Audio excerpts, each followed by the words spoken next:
در برابر اینها یک رشته فساد اخلاق دامنگیر آنها شده بود. ان ساری خصوصیات کے باوجود ایک ایسی چیز کہ جو ان کے اخلاق میں آئی.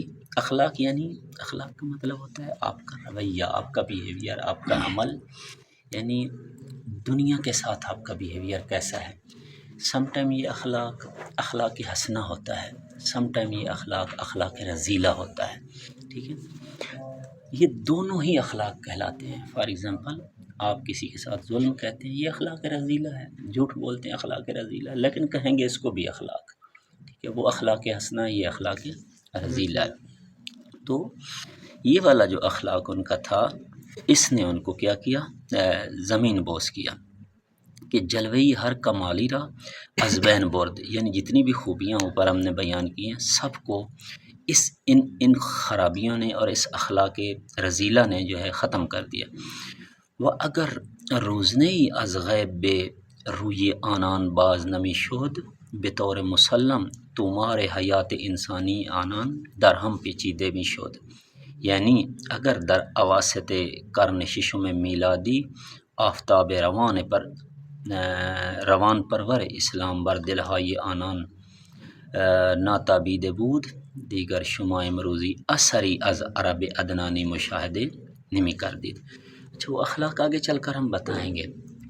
جس چیز نے یہ جو اوپر ہم نے ان کی خصوصیات بتائی اور ان کے نام بتائے اور ان کے شجرے بتائے اور بتایا کہ عرب ادنانی جو تھے وہ ان خصوصیات کے حامل عرب تھے، کہا کہ ان ساری چیزوں کو کس نے بچا لیا؟ پیغمبر گرامی اسلام کے وجود نے ان کو بچا لیا. آج ہم کیوں ان کی تاریخ پڑھ رہے ہیں؟ حالانکہ ان سے پہلے بھی تو تھے لوگ نا، ان کو کیوں نہیں پڑھ رہے؟ ان کی ہسٹری کو کیوں نہیں ہم پڑھتے؟ اس لیے کہ ان کے اندر کوئی پیغمبر جیسی ذات نہ تھی.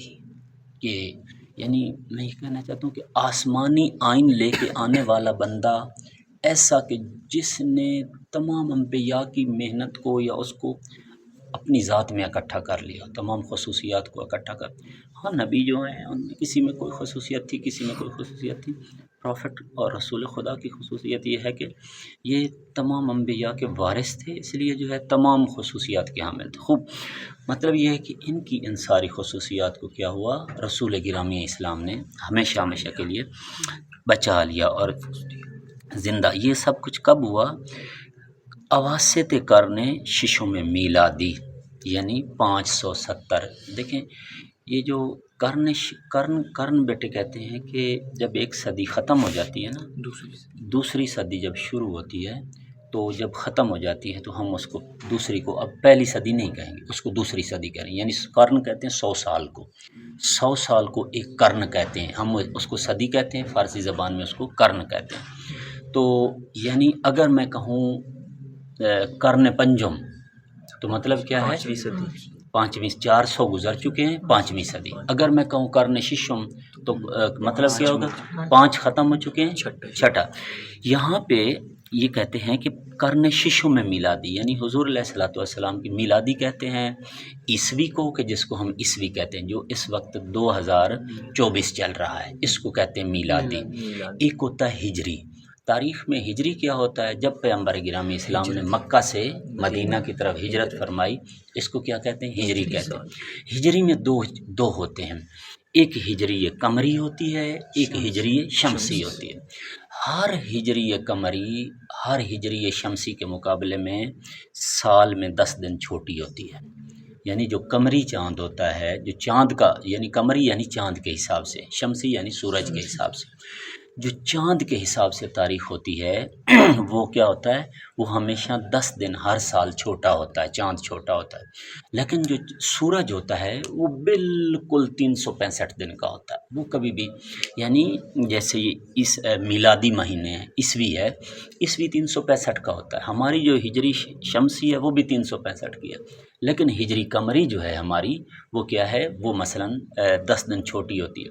یہی وجہ ہے کہ اس وقت جو ہجری قمری ہے، ہجری شمسی ہے، وہ 1403 چل رہی ہے. ہجری شمسی مثلا ابھی کون سی چل رہی ہے؟ 1403 چل رہی ہے.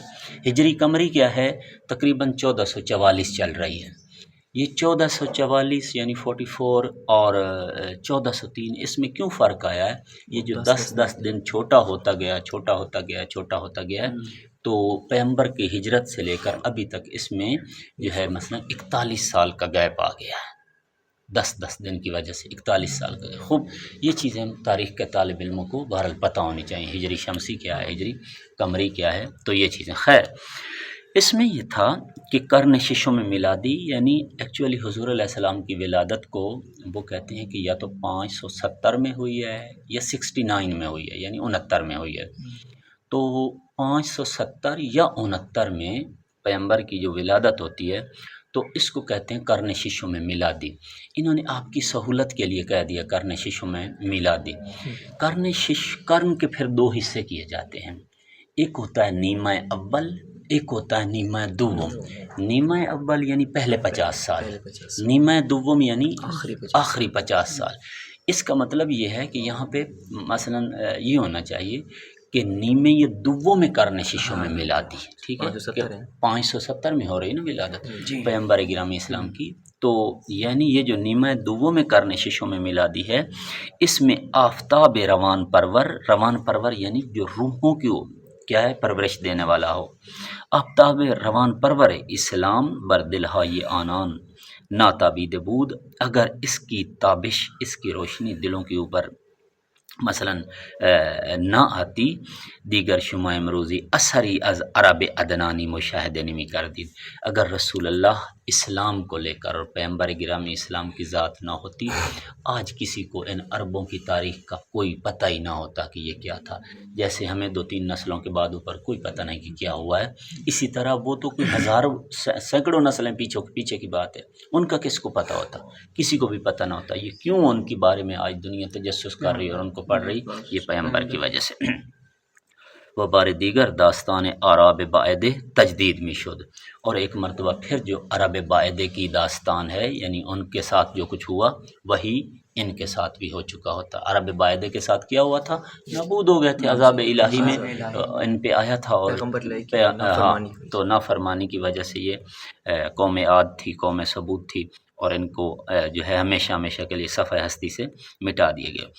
از یک طرف نابودان راہبری و فرہنگ صحیح و از طرف دیگر انتشار فساد و شیوع خرافات زندگی اعراب را بصورت یک زندگی حیوانی در آورده بود۔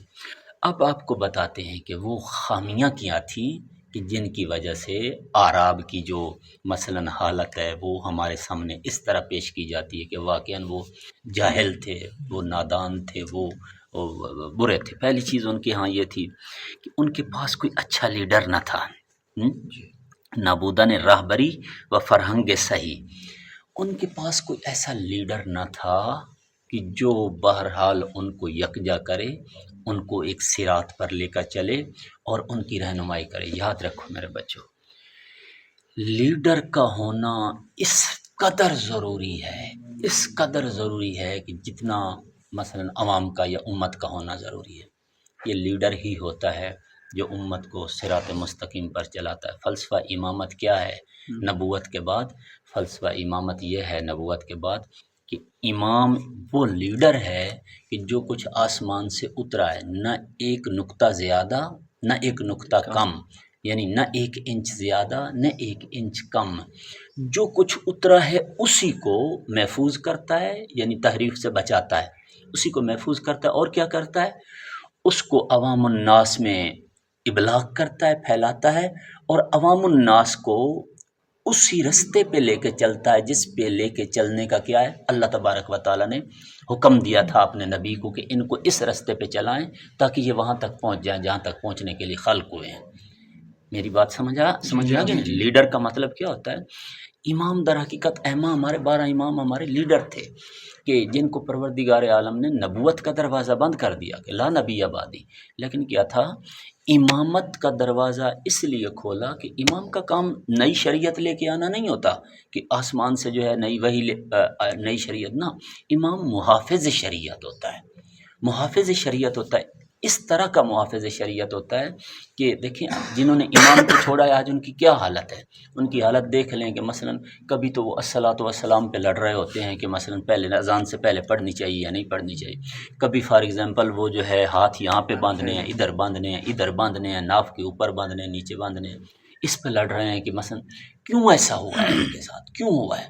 کبھی مثلا ہر بات میں درماندہ ہیں، ہر بات میں درماندہ ہیں. ایک مدت کے بعد خود کہتے ہیں ہم تو اس جگہ پہ غلطی پہ تھے، ایک نئی جگہ. اس لیے کہ انہوں نے امام کو چھوڑا. اب امام کے لیے ضروری نہیں ہے کہ مثلا ان کے دروازوں پہ جائے، نوک کر دستک دے کہ میں امام ہوں، تمہارے دروازے پہ آیا کھڑا ہوں، آؤ میرے پیچھے چلو. نہ، امام مثل کعبہ ہوتا ہے کہ عوام کا کام ہوتا ہے کعبے کے پاس جائے تاکہ کعبہ ان کی ہدایت کرے. کعبہ کیا ہے؟ کعبہ ایک اللہ کا نماد ہے، ایک اللہ کا شعار ہے، شاعر اللہ ہے. کہ جب کوئی کعبہ کے پاس جاتا ہے، حقیقت میں مطلوب کیا ہوتا ہے؟ مطلوب یہ ہوتا ہے قلب انسان اپنے خالق کے ساتھ متوجہ ہو جائے اور اس کے ساتھ وصل ہو جائے. کعبہ کے پاس جاتے ہیں تو کیا کیفیت ہوتی ہے؟ قلب آدم کیا ہو جاتا ہے؟ اللہ کے ساتھ متوسط ہو جاتا ہے، یعنی اس کا ربط قائم ہو جاتا ہے. ائمہ کے پاس چلے جائیں تو کیا کرتے ہیں؟ مثلا ذریعے جو کبھی بھی زندگی میں نماز نہیں پڑھتا وہ کیا کرتا ہے؟ جب امام کی بارگاہ میں جاتا ہے، زیارات پہ جاتا ہے، تو وہ وہاں پہ کیا ہوتا ہے؟ وہ بھی نماز پڑھ رہا ہوتا ہے، رو بھی رہا ہوتا ہے سم ٹائم، اور دعا بھی. اصل چیز جو تھی انبیاء الہی کی خلقت کا جو فلسفہ تھا وہ یہ تھا بیٹے کہ انسانیت کو اپنے معبود کے ساتھ جوڑنا تھا، معبود کی اطاعت میں لے آنا تھا، اس کی بندگی میں لے. چونکہ معبود ظاہراً نظر نہیں آتا، اس لیے الذین یؤمنون بالغیب، یہ غیب پر ایمان لانا بہت مشکل کام تھا کہ جنہوں نے خدا کو دیکھا ہی نہیں وہ غیب پر کیسے. اس پر ایمان لانے کے لیے جو خدا نے نبی بھیجے، شریعت بھیجی، قرآن بھیجا، آئین بھیجا، اس آئین کو نبوت کے بعد کیا ہوا؟ اس کی محافظت کے لیے اللہ تبارک و تعالیٰ نے امام بھیجے. لیڈر کا ہونا، ابھی آج ہی آپ دیکھ لیں، مثلا مصر نے انقلاب کیا، لیڈر نہیں تھا، ود ان 2 ایئر انقلاب ختم، مرسی کو انہوں نے ٹھکانے لگا دیا. اسی طرح مثلا مراکش میں اس میں انقلاب آیا، جہاں سے یہ تھے ہمارے کیا رائٹر کا نام ہے ان کا، جنہوں نے یہ کتاب لکھی ثم اہتدیت، ثم میں پھر ہدایت پا گیا، کیا نام تھا، وہاں پہ انقلاب آیا. وہاں کا انقلاب آپ دیکھ لیں، پھر امریکہ نے ہائی جیک کر لیا. جہاں جہاں پہ انقلاب آئے انہوں نے ہائی جیک. کیوں؟ ان کے پاس خمینی اور خامنائی حفظہ اللہ تعالیٰ جیسا رہبر نہ تھا، لیڈر نہ تھا. لیڈر کا ہونا اس قدر ضروری ہے، اس قدر، حتیٰ کہ آپ حیران ہوں گے کہ نہج البلاغہ میں ایک فرمان ہے مولا کا کہ لیڈر کا ہونا، یعنی سم ٹائم اگر لیڈر فاسق بھی ہو تو بھی اس کا ہونا نہ ہونے سے بہتر ہے. ٹھیک ہے نا؟ آگے چل کر ممکن ہے یہ مومن ہو جائے گا، لیکن لیڈر امت کو کیا کرتا ہے؟ تسبیح کو کے دانوں کی طرح لیڈر وہ دھاگا ہوتا ہے جو تسبیح کے دانوں کو کیا کرتا ہے؟ جوڑ لیتا ہے سارے دانوں کو. اگر لیڈر نہ ہو تو یہ سارے دانے جو ہیں وہ کیا ہو جائیں گے؟ بکھر جائیں گے. تو فرمایا کہ ان کے پاس کیا تھا؟ ان کے پاس لیڈر نہ تھا. عربوں کے پاس پہلی چیز جس نے ان کو زمین بوس کیا اور زمین گیر کیا وہ یہ تھا کہ ان کے پاس کوئی لیڈر نہ تھا. لہٰذا پہلی چیز جو تھی عربوں کو جس نے لے ڈوبی وہ یہ تھی کہ انہوں نے اپنے رہبر کو چھوڑ دیا تھا. اب جب رہبر کو چھوڑ دیا تھا، اپنے لیڈر کو چھوڑ دیا تھا، تو اب یہ درماندہ ہو گئے تھے، در بدر ہو گئے تھے. آگے چل کے ہم پڑھیں گے کہ کیسے انہوں نے اپنے نبی کو چھوڑا. تو سینکڑوں سال یہ صحراؤں میں اور ریگستانوں میں فرعون نے کیوں ان کے وہ کیے تھے، ان کو عرب جو بنی اسرائیل کے ساتھ ایسے مظالم کیے؟ اس لیے کہ یہ بنی اسرائیل بذات خود اپنی ذات میں اتنے پست باز دفعہ ہو جاتے تھے کہ یعنی مثالیں ہم انشاءاللہ آگے چل کے پڑھیں گے. خوب. دوسری چیز جس نے ان کو فرہنگ صحیح، فرہنگ کہتے ہیں کلچر کو، ثقافت کو. ان کی ثقافت بھی کافی بگڑ چکی تھی. یعنی ہم انشاءاللہ کبھی تاریخ یعقوبی پڑھی تو وہاں پہ، یا دوسری تاریخیں جریر طبری کی، وہاں پہ شیطان خود ان کے اندر آدمی کی شکل میں آ گیا تھا. اس نے ان کو بت لا کے دی، اس نے ان کو ڈانس کرنا سکھایا، ناچنا سکھایا، اس نے ان کو یعنی خدا کو چھوڑ کر 1000 کام کرنے سکھائے. تو جس کے نتیجے میں یہ آہستہ آہستہ جو ہے 2 حصوں میں تقسیم ہو گئے. جب 2 حصوں میں تقسیم ہوئے تو پھر جو ایک پاک تینت لوگ رہ گئے تھے وہ تھوڑے ہوتے گئے، اور جو شیطان پرور تھے یہ بڑھتے چلے گئے، اور یہی وجہ تھی کہ ان کی تعداد جب بڑھ گئی، اب پاک تینت محدود رہ گئے تھے، ان کے لیے کیا ہوا، ان کے لیے یہ ہوا کہ اب ان کے لیے ضروری تھا کہ وہ ان میں داخل ہو کر بہرحال ان کو ہدایت کی طرف لے کے آئیں۔ اگر وہ ہمیشہ کے لیے ان سے جدا رہتے ہیں تو یہ تو شیطان کا لقمہ ہے، ان کو کون ہٹا کے پیچھے لے آئے گا۔ جریر طبری کا نظریہ یہ تھا کہ وہ یہ کہتا تھا کہ وہ جو پاک تینت لوگ تھے الہی خدائی رہ گئے تھے، انہوں نے پھر ان کے ساتھ رشتہ داریاں قائم کی، ان کے ساتھ روابط قائم کیے کہ ان کو کسی طرح سے آہستہ آہستہ دین کی طرف لے کے آئیں۔ بہر انشاءاللہ ان کو بھی ہم آگے چل کے پڑھیں گے۔ دوسری چیز ان کا کلچر خراب ہو گیا تھا کہ کلچر میں وہ چیزیں آ گئی تھی کہ جو خدا نے نہیں دی تھی۔ از طرف دیگر انتشار فساد و شیوع خرافات، چونکہ علم کلچر خراب ہو گیا تھا، جہالت آ گئی تھی، جہالت کے نتیجے میں کیا چیزیں آ گئیں، لڑنا جھگڑنا، انتشار فساد، چھوٹی چھوٹی باتوں پہ قتل و غارت، اور وہ قتل و غارت پھر نسلوں در نسلوں، کہ جو ان کا آج ہمارے سامنے ایک چہرہ ہمارے لیے بنا ہوا ہے کہ مثلاً اقبال نے بھی کہا کبھی پانی پینے پلانے پہ جھگڑا، کبھی گھوڑا آگے بڑھانے پہ جھگڑا، تو یہ جھگڑے ان کے جو تھے چلتے تھے، اور پھر ساتھ ساتھ 10 نسلوں تک چلتے رہتے تھے، اور بات کا پتہ چلتا تھا آخر پہ کہ وجہ کیا تھی، تو پتہ چلتا تھا کہ ان کے دادا نے ہمارے دادا سے پہلے اپنے گھوڑے کو پانی پلا لیا تھا۔ بطوری کے صفحۂ تاریخ برائے ما از جنگ ہا 50 و 100 سالہ آنہا کہ بر سر موضوعات کوچے کو غیر قابل اہمیت داستان ہائی ناقل میں کدر۔ ہمارے پاس ایسے ایسے واقعات ہیں کہ جن میں 50 سالہ جنگیں، 100 سالہ جنگیں موجود ہیں، 100 سال تک، پوری صدی یعنی قرن تک جنگیں ہوتی رہتی تھیں، اور جب آخر پہ نتیجہ نکلتا تھا، پتہ چلتا تھا کہ وجہ کیا ہے، تو پتہ چلتا کہ چھوٹی سی بات کے اوپر وہ جنگ شروع ہوئی تھی، اور 100 سال وہ جنگ چلتی رہی۔ البتہ ایسا نہیں کہ آج ہمارے یہاں نہیں ہے، ہمارے یہاں بھی ہے۔ یہ پچھلے دنوں بھی مجھے کسی نے یہ واقعہ سنایا کہ سیالکوٹ میں ایک جوان تھا بیچارہ، اس کے باپ کو پہلے انہوں نے مارا، وہ ان کو مارتے تھے، وہ ان کو مارتے تھے، وہ ان کو مارتے، وہ آخر ان کا چھوٹا سا جتھا تو وہ چلا گیا کہیں ویسٹ میں نا، برطانیہ میں، تو ادھر سے وہ ہائی فائی ایجوکیشن کے ساتھ ویل ایجوکیٹڈ بن کے واپس آیا، تو لاہور میں سیٹل ہو گیا۔ اس کو یہ تھا کہ اب جو ہے وہ جھگڑے وگڑے ختم ہو گئے، لیکن وہ جو پیچھے گھات میں تھے انہوں نے آ کے اس کو بھی قتل کر دیا، اور انہوں نے کہہ دیا کہ ہم نے تیرے باپ سے بدلہ لینا تھا۔ مطلب یہ ہے کہ یہ چیزیں آج بھی ہیں، ایسا نہیں ہے کہ الحمدللہ کہ ہم ایک ایسی سوسائٹی میں جیتے ہیں کہ جہاں پہ یہ چیزیں بہرحال نہیں ہیں۔ آپ تھوڑا سا کنٹری سائڈ علاقوں میں چلے جائیں، میں نام نہیں لیتا کسی کا، لیکن وہاں پہ یہ چیزیں ہیں، وہاں پہ ابھی بھی ہیں، وہ نسل در نسل وہ ابھی تک چلتی آ رہی ہیں۔ تو وجود بے نظمی و ہرج و مرج و نابودن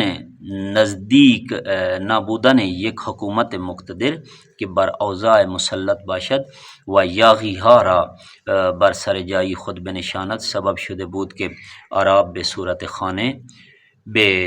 خانه به دوش زندگی میں کنند۔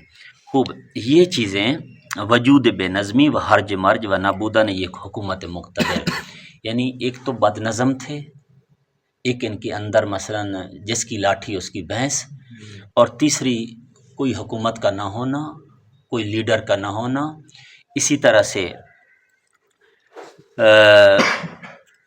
یہ چیزیں سبب بنی کہ جس کے نتیجے میں کیا ہوئے، یہ خانہ بدوش ہو گئے، جس کا جدھر دل چاہتا تھا چل پڑتا تھا، یعنی کوئی وارث ہی نہیں ہے۔ ریوڑ کا جب کوئی وارث نہیں ہو تو بکریوں کا منہ جدھر آئے گا، 2 ادھر چلی جائیں گی، 2 ادھر چلی جائیں گی، ممکن ہے کہ ساری ایک مرتبہ ایک طرف چلی جائیں، پھر جدھر ان کو گھاس نظر آئے گی وہ ادھر پھیل جائیں گی۔ ان کی زندگی یہ ہو گئی تھی۔ لہٰذا آج کے درس میں جو نقطہ اوج ہے وہ یہی ہے کہ مثلا عرب ایکچولی بعض اچھی خصوصیات کے حامل بھی تھے، لیکن ان کی جو بری خصوصیات ہیں کہ ان میں سب سے بڑی بری خصوصیت یہ تھی کہ انہوں نے اپنے لیڈر کو چھوڑ دیا تھا، اور چھوڑ کر انہوں نے اپنے جو ہے وہ چھوٹے چھوٹے قبیلوں میں تقسیم ہو گئے تھے، اپنے جو سوچ میں آتا تھا وہی کرتے تھے، تو اس کے نتیجے میں ان کا کلچر بھی خراب ہو گیا۔ جب کلچر خراب ہو گیا تو جہالت آئی، جب جہالت آئی لڑائی جھگڑے آئے، جب لڑائی جھگڑے آئے تو جس کی لاٹھی اس کی بھینس، اور اس کے نتیجے میں پھر جو ہے یہ آہستہ آہستہ پستی اور ذلت کی ان اتھاہ گہرائیوں میں ڈوبتے چلے گئے کہ آگے چل کر یہ اپنی بیٹیاں بھی زندہ دفن کرنے لگ گئے۔ صلی اللہ علیہ محمد۔